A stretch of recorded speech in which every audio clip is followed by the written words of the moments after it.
thought it would be appropriate to watch a homeschooler doing kindergarten during this video because I need to look at my notes. So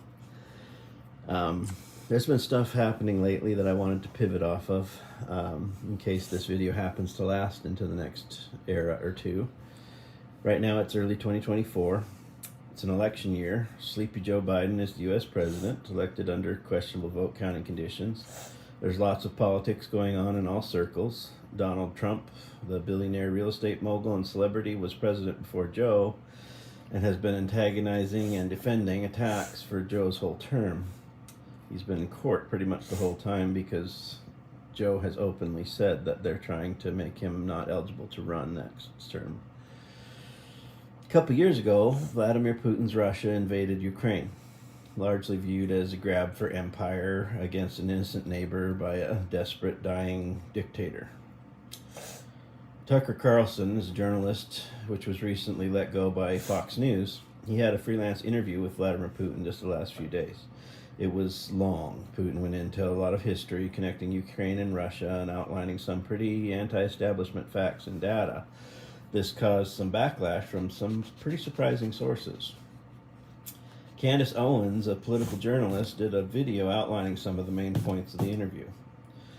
Several of her points caught my attention, like how America's students have been intentionally dumbed down, which they undoubtedly have. How the elite, possibly through the CIA, have been manipulating national and world politics, events, and even wars, and the perception of those events, which is very controversial, but could very well be true.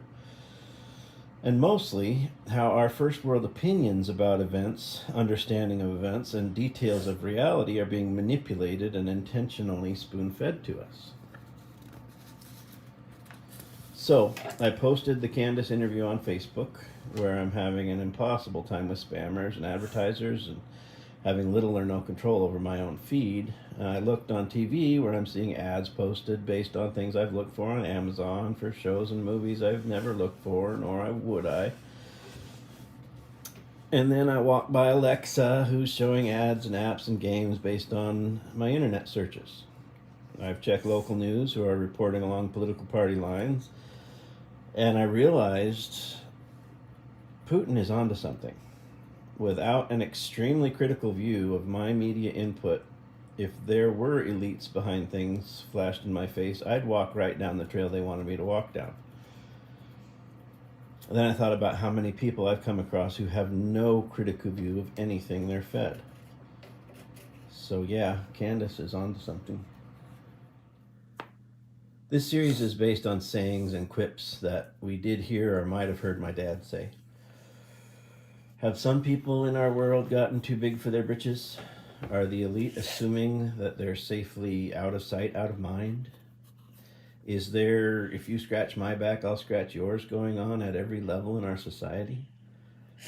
Is this just the tip of the iceberg? Is most of what's happening hidden? Did Epstein really kill himself? Are we making a mountain out of a molehill? Who is behind events going one way and eyes and opinions going another? Because that is happening. How are 100% of the votes counted between 1 and 3 a.m. only for one candidate? Ben Franklin said, if you will not hear and obey reason, she will surely rap your knuckles. He also said, pardoning the bad is injuring the good. Another one my dad often said is attributed to someone called Lord Acton. It goes, power tends to corrupt, and absolute power corrupts absolutely. If you look at our current president, it's pretty obvious he isn't in power. He can barely stand. The real power is emanating from somewhere else. An intelligent person will find out. Are there intelligent people left in the first world, or do we all have our noses in entertaining screens? That's really what I want you to find out. This isn't about me giving you the information. This is about telling you to go get it.